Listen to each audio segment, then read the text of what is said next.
Imagine a dry desert with never-ending sand dunes transforming into a lush, green tropical paradise right in front of your eyes.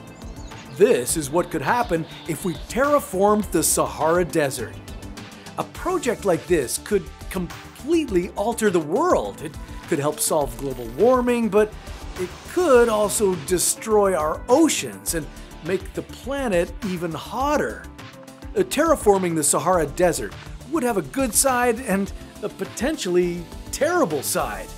In this episode, we'll take a look at what the single biggest challenge would be during this mega project, and whether or not doing this could save or destroy the world. This is What If, and here's what would happen if we terraformed the Sahara Desert. So, what would our terraformed Sahara Desert look like? Well, there are two different ways this could play out, but one thing is for sure. Whatever we end up with would look very different than what we have today. The first option is replacing the vast desert with rows and rows of trees, but the Sahara Desert is about 9.8 trillion square meters. If you're having trouble understanding just how big that is, it's roughly the same land mass as the United States. So how many trees are we talking here? Well, let's assume one tree would be planted for every 10 square meters. So if we look at the entire desert, that would mean 980 billion trees would need to be planted. How does this compare to the Amazon rainforest? Well, I'm sure that has way more trees than this desert, right? Well, if we follow through with this plan, the Sahara Desert would have more than twice as many trees as the Amazon. The rainforest only has a measly 400 billion trees. And the trees in the Sahara would be pretty specific varieties. If you're dreaming of pine forests or giant redwoods, forget it. We'd have to use trees that don't need a lot of water in order to thrive. Trees that can grow on just 500 millimeters of water per year. Okay, now let's fast forward a bit. If we transform the Sahara Desert even further, we would be creating a subtropical climate, adding vegetation that would help remove carbon from our atmosphere. Not only that, but these plants would provide food, creating ecosystems, and they could be used as powerful medicinal tools. In this climate, we'd see plants like aloe vera, known for its healing properties in treating burns and skin conditions, and passion flower, which is often used to reduce anxiety and improve sleep quality. And believe it or not, this climate would also be ideal for a plant most people don't usually associate with medicine. Yeah, I'm talking about cannabis. Cannabinoids derived from this plant have shown incredible evidence in treating skin conditions, chronic pain, neurological disorders. The list goes on and on. The problem is that a lot of people can't get past the stigma of cannabis and embrace the cannabinoid-based medicine as a legitimate prescription medical solution. If we want to take full advantage of this crop, we'd need to educate the public about its benefits and integrate it into the standardized medical system. 72% of patients say they'd consider using medical cannabis if their family doctor recommended it. Luckily for us, one Canadian company is already doing that. I'm talking about Avicanna, a publicly traded biopharmaceutical company that's leading the way in R&D and commercializing cannabis-based treatments.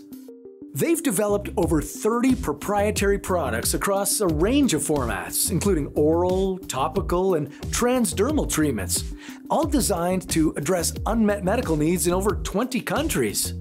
Their work is supported by their scientific platform and 4 key pillars: medical cannabis products, pharmaceutical products, active pharmaceutical ingredients, and a medical cannabis care platform called whatif.ca.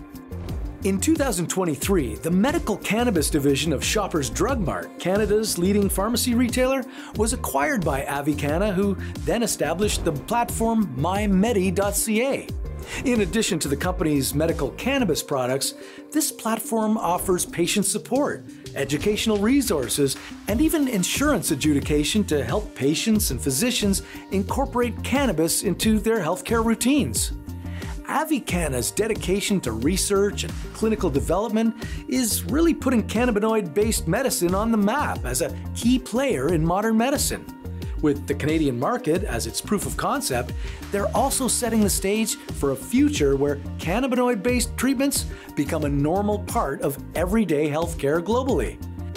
And with 314% growth year over year, they'll be around for a long time.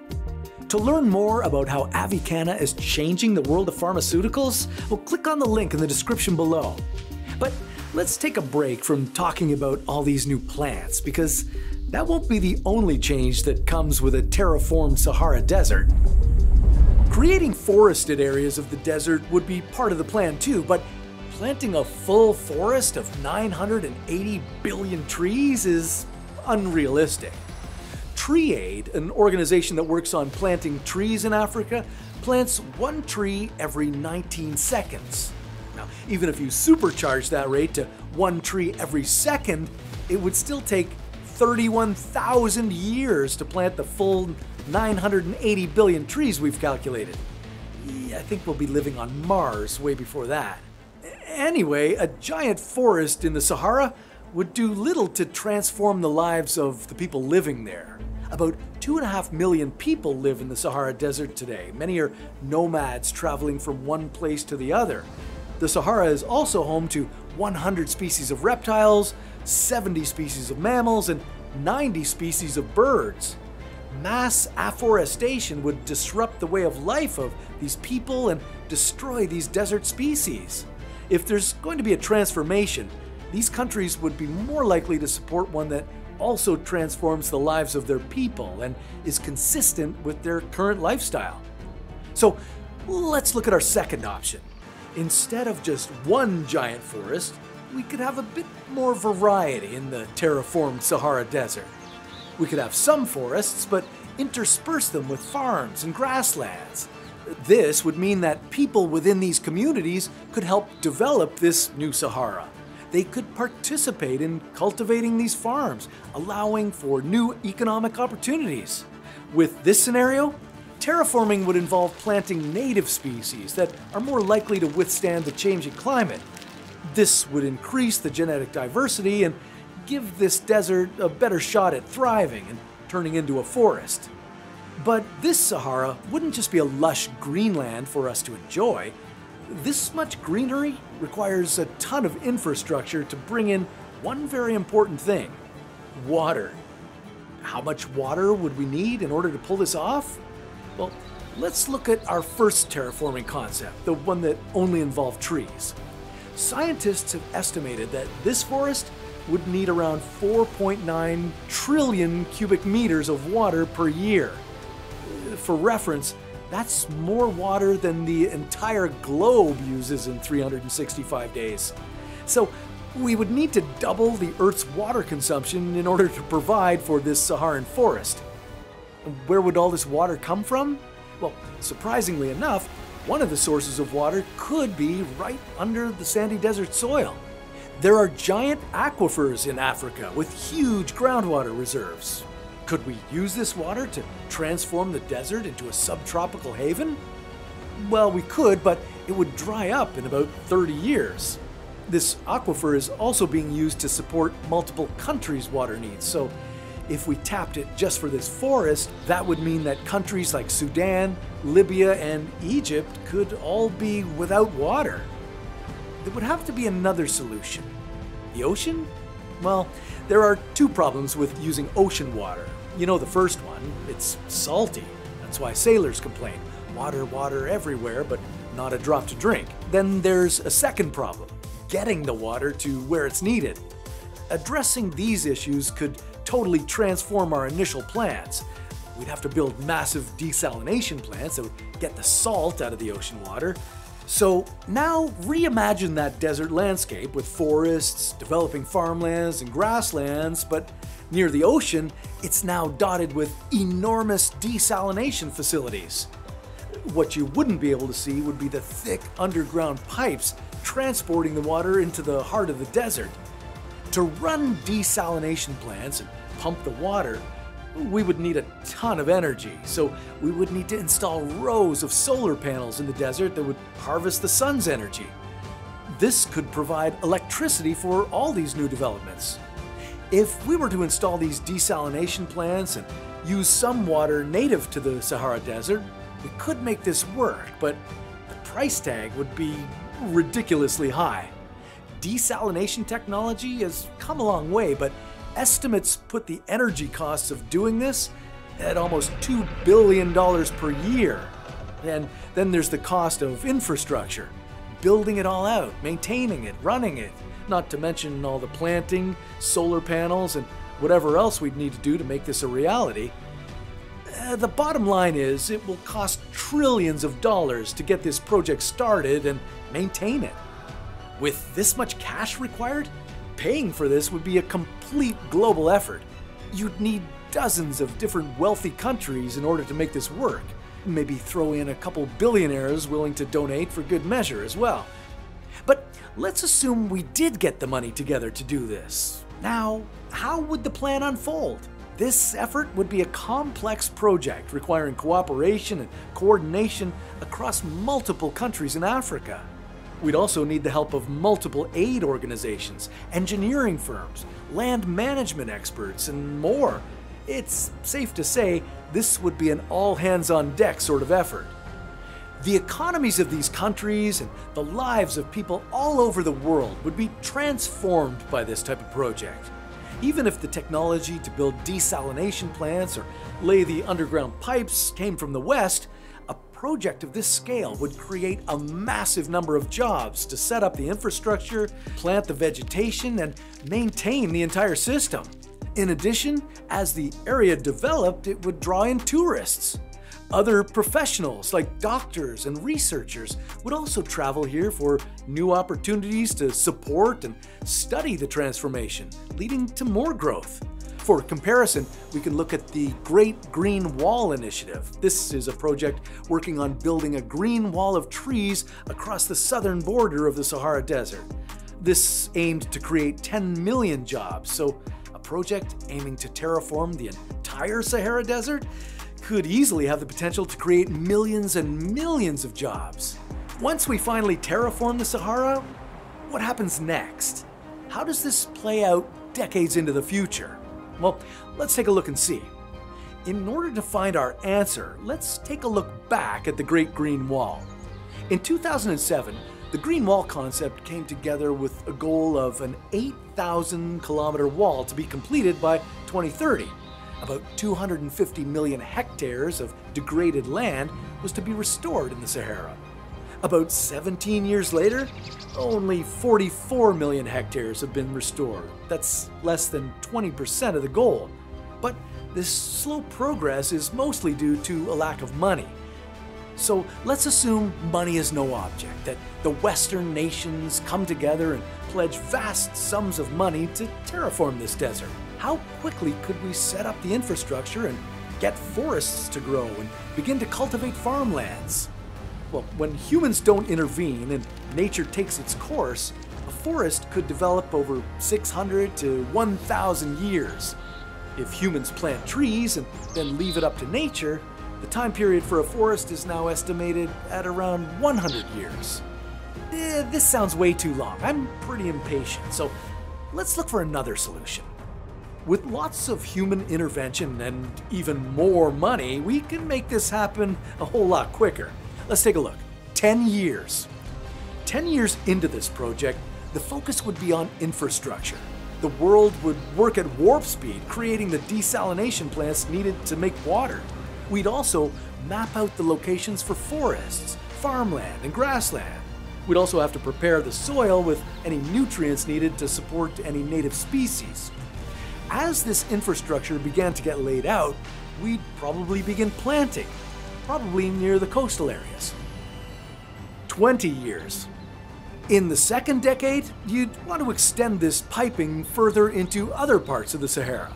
The planting of trees and development of farmland and grasslands would continue, and as more and more vegetation is laid down, the soil will begin to transform. The vegetation will change the cycle of rainfall, and a transformation away from desert to more tropical may begin. Would this massive forestation project solve the problem of global warming? Would it remove all the carbon we needed from the atmosphere? Well, since trees help capture carbon, which humans produce a lot of, yeah, it would certainly help, but would that be enough? Some scientists have looked into scenarios where emissions continue to rise rapidly, and even a brand new giant forest might not be able to help keep up with our emissions. So, in theory, this forest could help, but that's only if we stopped emitting so much carbon dioxide into the atmosphere. 50 years. 50 years into this project, the Sahara could turn into a massive greenscape, but this wouldn't be all good news. There could be 3 spillover effects that create a serious problem for the planet. The first problem, an unexpected effect on global temperatures. While pulling carbon out of the atmosphere reduces the greenhouse effect and helps cool the Earth, forests and grasslands themselves could also change something. They could absorb the sun's energy more than the sandy desert does today, causing the Earth to get hotter. But the jury is still out on whether this would happen or not. There's evidence to suggest clouds tend to form more over forests, and clouds are great at reflecting the sun's heat, so maybe a green Sahara would be good after all. But there's another unexpected side effect when it comes to our terraformed Sahara, and it's something that affects parts of the world that are millions of kilometers away.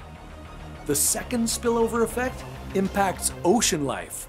You might think of sand as these annoying grains of rock, the stuff that gets stuck in your shoes after being at the beach. But the sand in the Sahara has a very special purpose.